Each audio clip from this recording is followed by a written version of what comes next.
Abu Dhabi के आसमान में 3 ड्रोन दिखे। 2 ड्रोन को यूएई के डिफेंस सिस्टम ने ढेर कर दिया, लेकिन तीसरा ड्रोन फट गया। ये ड्रोन धमाका बराका परमाणु प्लांट पर हुआ। धमाके के बाद एटमी सेंटर के बिजली जनरेटर में आग लगी। संयुक्त अरब अमीरात के एटमी सेंटर को किसने दहलाया?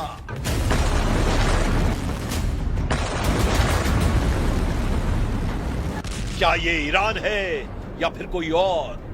यूएई ने ऐलान किया है कि उसे बदला लेने का पूरा अधिकार है, लेकिन वो बदला लेगा किससे?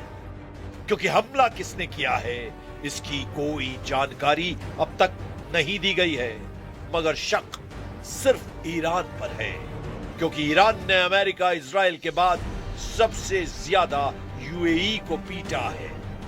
युद्ध के दौरान ईरान ने 2800 से ज्यादा ड्रोन और मिसाइल्स यूएई पर हमले किए हैं।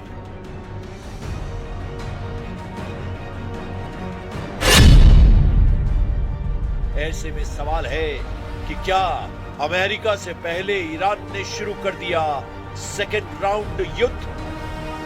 सुपर पावर को ओमान सागर में पीटेगा रेवोल्यूशनरी कमांडर रेजाई।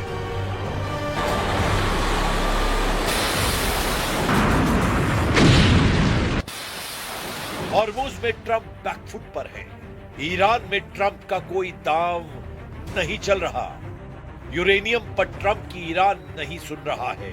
ईरान ने क्लियर कर दिया है कि कतर वॉर गेम में सबसे सॉलिड प्लेयर बन चुका है।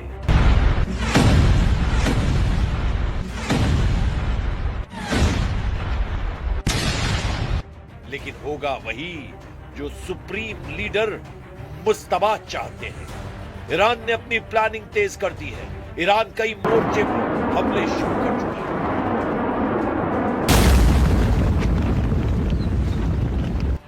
जमीन और समुद्री वॉर जोन में ईरान के रॉकेट फटने लगे हैं। इराक के कुर्दिस्तान में ईरान ने भयानक हमला किया है। रेवोल्यूशनरी लड़ाकों ने दावा किया है कि कुर्दिस्तान में अमेरिका और इजराइल से जुड़े समूहों पर हमला किया गया है। ISNA समाचार एजेंसी की रिपोर्ट के मुताबिक अमेरिका से हथियारों और गोला बारूद की एक बड़ी खेप को हमले में तबाह कर दिया गया। दूसरी तरफ अमेरिका ने अभी हमले को टाल देने का ऐलान कर दिया है। आखिर ट्रंप ईरान पर हमला क्यों नहीं कर पा रहे?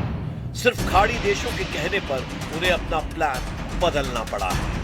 ये बात इजराइल को हजम नहीं हो रही है, जबकि ट्रंप ने बताया है कि उन्हें कतर के प्रधानमंत्री अल थानी ने ईरान से समझौता कराने का वादा किया है। कतर के साथ ट्रंप को सऊदी अरब और यूएई ने डील फाइनल कराने की गारंटी दी है। Gonna let Iran have a nuclear weapon. So I was called by these 3 countries plus others, and they're dealing directly with our people and right now Iran. And there seems to be a very good chance that they can work something out.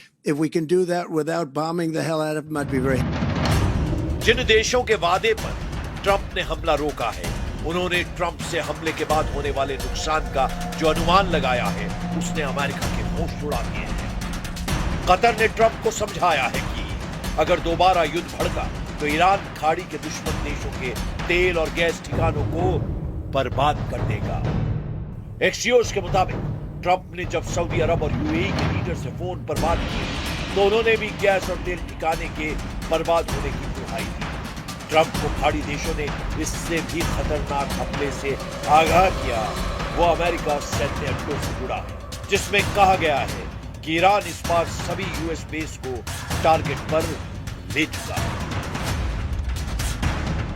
Iran की तरफ से यह साफ कहा गया है कि खाड़ी देशों को वो दुश्मन नहीं मानता, लेकिन अमेरिका इजराइल की मदद करने वालों को बराबर सजा दी जाएगी।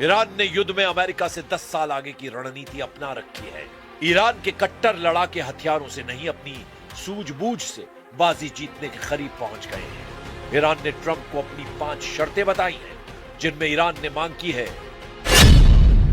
लेबनान समेत पूरे क्षेत्र में सैन्य अभियान को अमेरिका खत्म करवाए, ईरान पर लगे प्रतिबंध हटाने, ईरानी जब्त संपत्तियों को जारी करने की मांग की गई है। इसके साथ ही युद्ध में नुकसान का मुआवजा और हॉर्मुज पर ईरान की संप्रभुता की मान्यता की मांग एक बार फिर से दोहराई गई है।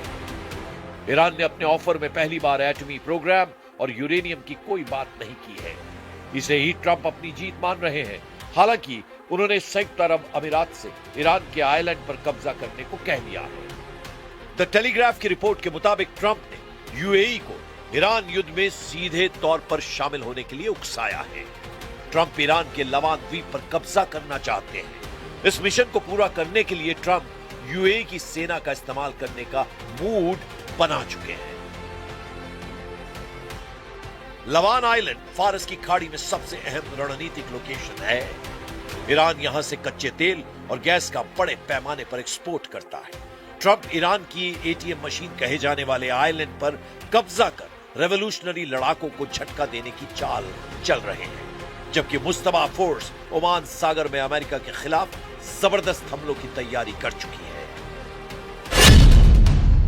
ओमान सागर और अरब सागर के बीच अमेरिकी नौसेना के कम से कम 20 युद्धपोत, जिनमें डिस्ट्रॉयर, स्पोर्ट शिप और मरीन असॉल्ट शिप शामिल हैं, वो ऑपरेट कर रहे हैं। आईआरजीसी के पूर्व कमांडर मोहसिन रिजाई ने अमेरिका को जल्द से जल्द ईरानी बंदरगाहों से नाकेबंदी हटाने की धमकी दी है। कमांडर रिजाई ने कहा है कि ट्रंप ने ब्लॉकेड नहीं हटाया तो ओमान सागर अमेरिकी नेवी की कब्रगाह बन सकता है। मतलब यह है कि हॉर्मुज फ्रंट साइलेंट है तो ओमान फ्रंट एक्टिव है, ईरान फ्रंट साइलेंट है तो इराक फ्रंट एक्टिव है, सीरिया फ्रंट साइलेंट हुआ है तो लेबनान और गजा फ्रंट एक्टिव हो गए हैं। खाड़ी में युद्ध रुका नहीं है, बम बरस रहे हैं, मिसाइलें फट रही हैं, ड्रोन धमाके भी हो रहे हैं। फर्क बस इतना है कि खुल्लम खुल्ला युद्ध की जगह स्ट्राइक की जा रही है, जिससे दुश्मन को कमजोर किया जा सके, क्योंकि अगली लड़ाई बड़ी भीषण है, क्योंकि अगला राउंड सबसे भयानक है। ईरान के बख्तियारी कबीले ने अमेरिका के नाम जो पैगाम भेजा है, वो यही बता रहा है कि युद्ध का नेक्स्ट एपिसोड सोच से परे होगा।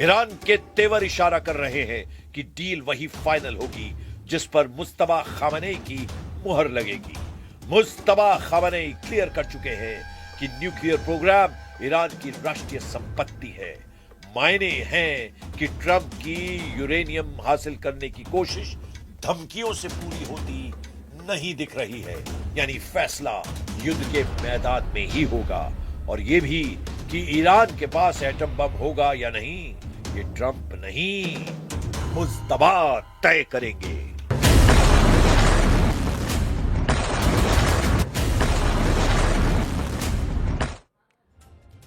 इजरायल ने हमास की लड़ाका यूनिट अल कसाम ब्रिगेड के चीफ को मार गिराने का बहुत बड़ा दावा किया है। नेतन्याहू के मुताबिक आईडीएफ की स्ट्राइक में हमास के सैन्य चीफ उसे मार गिराया गया है। उधर हमास ने अल कसाम ब्रिगेड की कमान मोहम्मद ओदेह को दे दी है। कई रिपोर्ट्स में यह भी दावा किया जा रहा है कि हमास इजरायल पर 7 अक्टूबर जैसे हमले को अंजाम दे सकता है।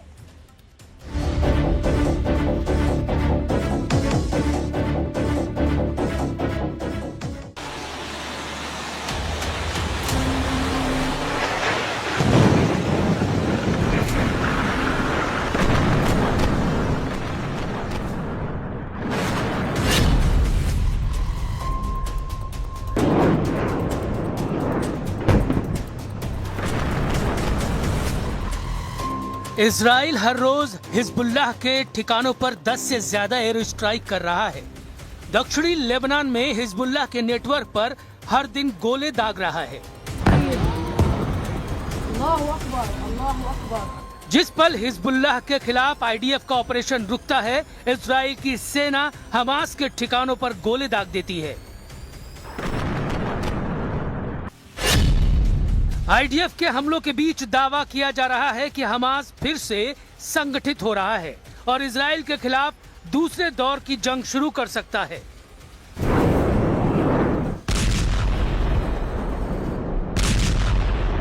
सोशल मीडिया पर यह वीडियो तेजी से वायरल हो रहा है। दावा किया जा रहा है कि हमास 7 अक्टूबर को फिर दोहराने वाला है।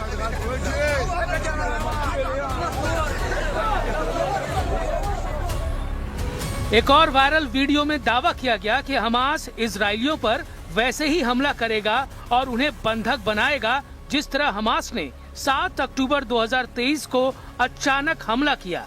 इस हमले में 1000 से ज्यादा लोग मारे गए, 250 से ज्यादा लोगों को बंधक बनाया गया। हालांकि इन दोनों वीडियो के जरिए किए दावों की फिलहाल कोई पुष्टि नहीं हुई है।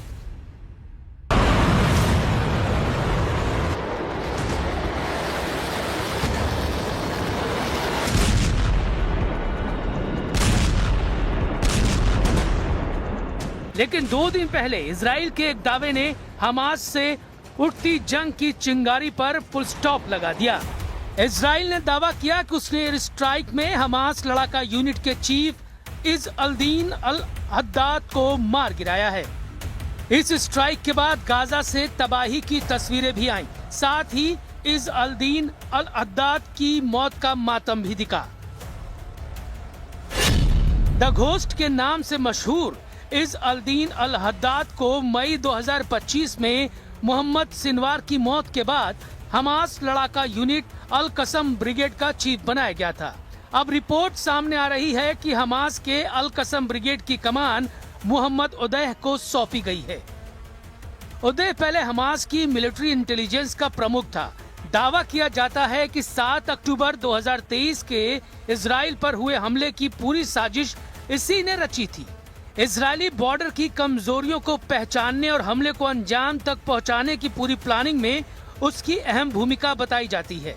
अब डर है कि वो इस तरह के हमले को फिर से अंजाम दे सकता है। तो क्या गाजा में खाड़ी का सबसे खतरनाक चैप्टर शुरू होने वाला है? हमास ने नया बॉस चुनकर इजराइल को 7 दिन में बदला का संदेश दे दिया है।